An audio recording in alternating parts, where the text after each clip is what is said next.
Settle down now.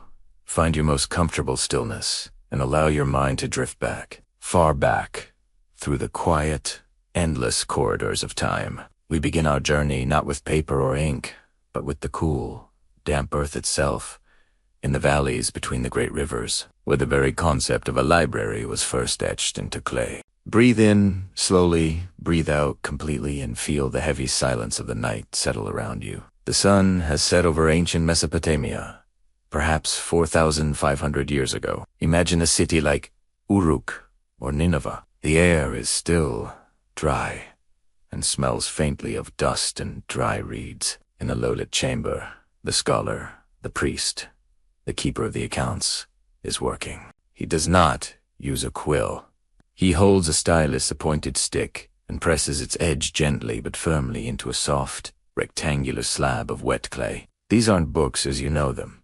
These are tablets. They capture the price of barley, the movements of the moon, the lineage of kings, and the wisdom of the gods. And when he is done, the tablet is carefully placed in a jar, stacked neatly on a shelf alongside hundreds of others. This simple act, the careful preservation of a record, is the foundation of the library. It is the beginning of the great, quiet sanctuary where thoughts can wait for thousands of years. Think of the peace in that small, dry room. The clay waits patiently.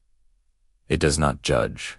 It does not rush. It simply holds. Let the enduring quiet of the ancient archive begin to lull you now deeper and deeper. The Library of Ashurbanipal in Nineveh, named for the great Assyrian king. The first true collection. Imagine the thousands of tablets, neatly categorized by subject, history, law, prophecy, each one a silent voice. They stand shoulder to shoulder, patiently waiting for the single lamp that will illuminate their cuneiform script. Feel the deep soothing weight of that historical permanence. The clay is cool to the touch. It is durable. It will last. It will last. You can rest now, knowing the oldest stories are safe, preserved in the earth itself. Let that rhythmic sound carry you to the edge of sleep. The ground of the ancient world is soft beneath your feet now. We move westward, across the desert sands, toward the distant, shimmering glow of the Mediterranean Sea.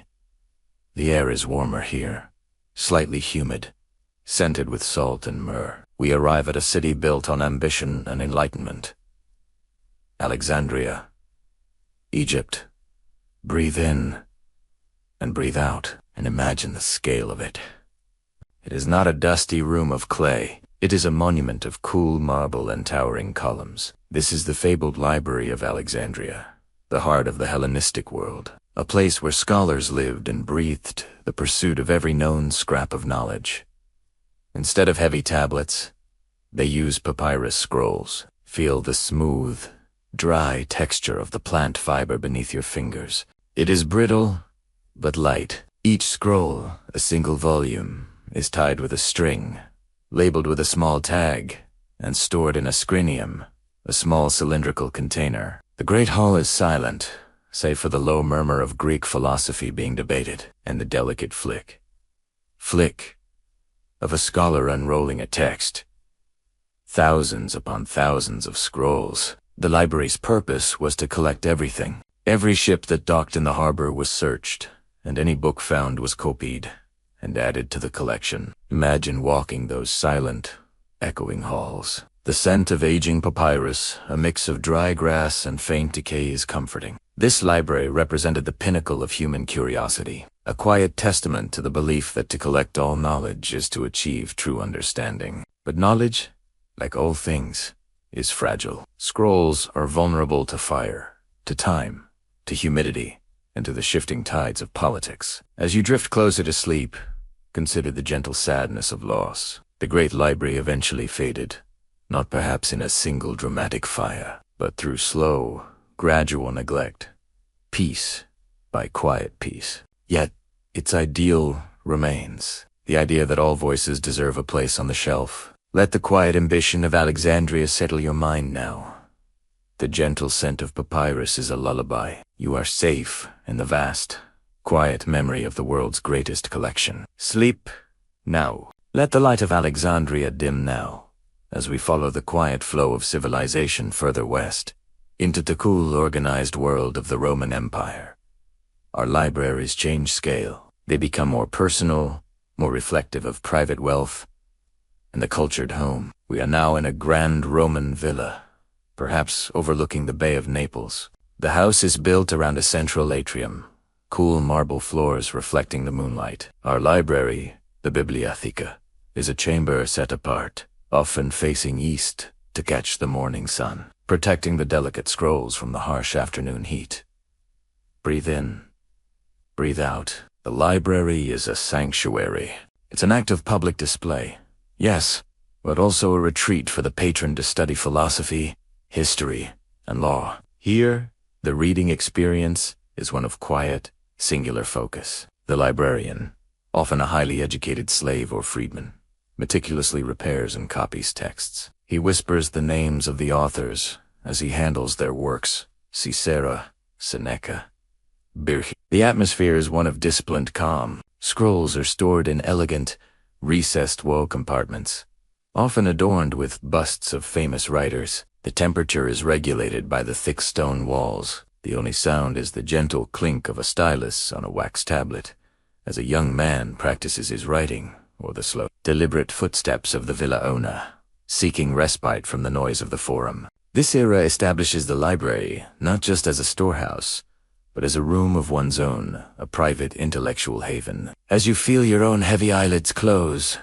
imagine resting in that cool, secure marble room. The scent of cedarwood oil, used to preserve the papyrus, is heavy and soothing. No need to worry about the clamor outside. The world is hushed here. Let the disciplined quiet of the Roman scholar ease your muscles. You are completely still, surrounded by the cool, comforting weight of history. Deep rest awaits you here, in the marble silence. Sleep. The world outside has grown dark and chaotic now. The great empires have fractured, and the widespread exchange of knowledge has slowed. We enter the Middle Ages, and the preservation of books becomes a solitary, devout labor. We find ourselves in the heart of the medieval library, the scriptorium. This is the writing room of the monastery, often a long, narrow hall, cold in winter, filled with pale light from high windows. Listen closely. The silence here is profound, but it is not empty. It is filled with the sound of work. Hear the soft, repetitive scratch of the quill pen on parchment. Listen to the gentle thud of a heavy, iron-bound volume being moved across a desk, and the quiet whisper of the monk reading the text aloud to himself, a necessary aid to memory and concentration. The material has changed again. We use parchment, now the smooth, enduring skin of sheep or calves, bound into heavy, magnificent codices.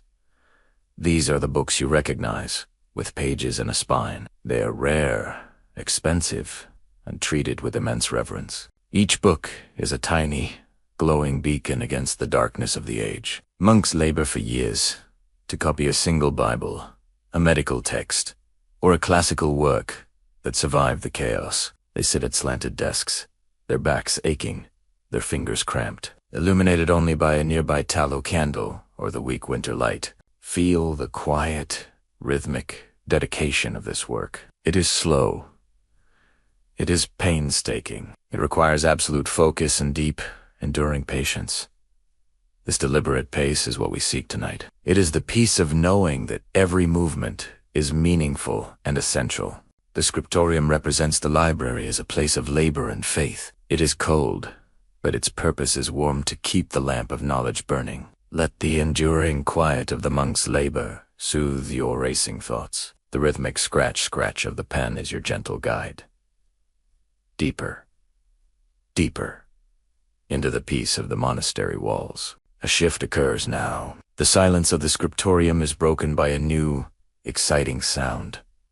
The clatter of the printing press. We move into the Renaissance, an age of rediscovery, exploration, and unprecedented speed in the copying of texts. The library is no longer a small, sequestered room, but a public treasury once again. Humanist scholars passionate about classical, Greek and Latin literature begin collecting printed books with a fervor unknown since Alexandria. Imagine a grand Italian palace library now, The shelves are no longer hidden recesses. They are open, displaying volumes with ornate leather bindings. The air smells sharply of fresh paper and the newly developed oil-based ink. The great change is quantity. A single printing press can produce more texts in a week than a monastery could in a year.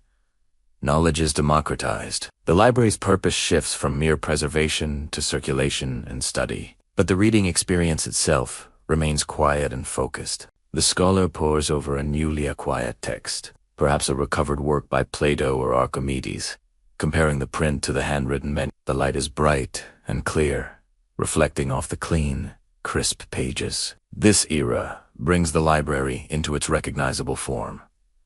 A space dedicated to serious, quiet, individual engagement with the printed word. The walls are high, the shelves are heavy, and the room feels safe and ordered amidst the turbulence of the world outside.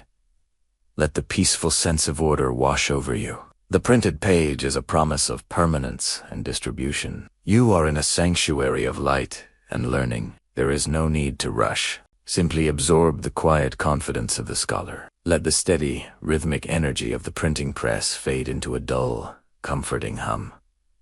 You are drifting, completely safe. We jump forward in time, past the revolutions, past the Enlightenment, to the 19th century, the age of industry and democracy. This is perhaps the most beloved, most familiar form of the library, the public library. Close your eyes and breathe in the rich, comforting scent of an old, well-loved building. It smells of polished wood, binding glue, and the faint, sweet decay of old paper. This library is truly for everyone. It is the people's palace, often built with ornate stone and high ceilings, a deliberate counterpoint to the grit of the surrounding industrial city. Walk softly on the thick carpet of the reading room. Listen to the distinct, collective quietness here. It is the sound of dozens of people from different walks of life, sharing the same silent space in pursuit of knowledge, entertainment, or simple warmth. You hear the quiet squeak of a leather chair, the gentle click of a card catalog drawer being closed, a now silent relic of history, and the soft, deliberate turn of a page.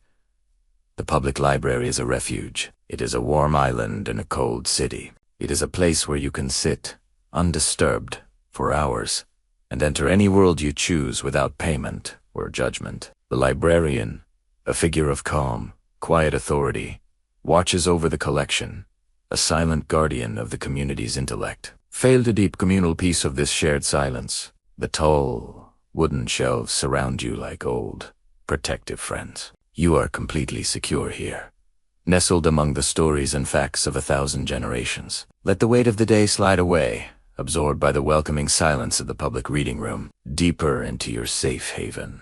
We have reached the end of our historical journey, yet the library itself has not ended. It has simply changed its physical form. We stand now in the modern library, a space where paper coexists with light and data.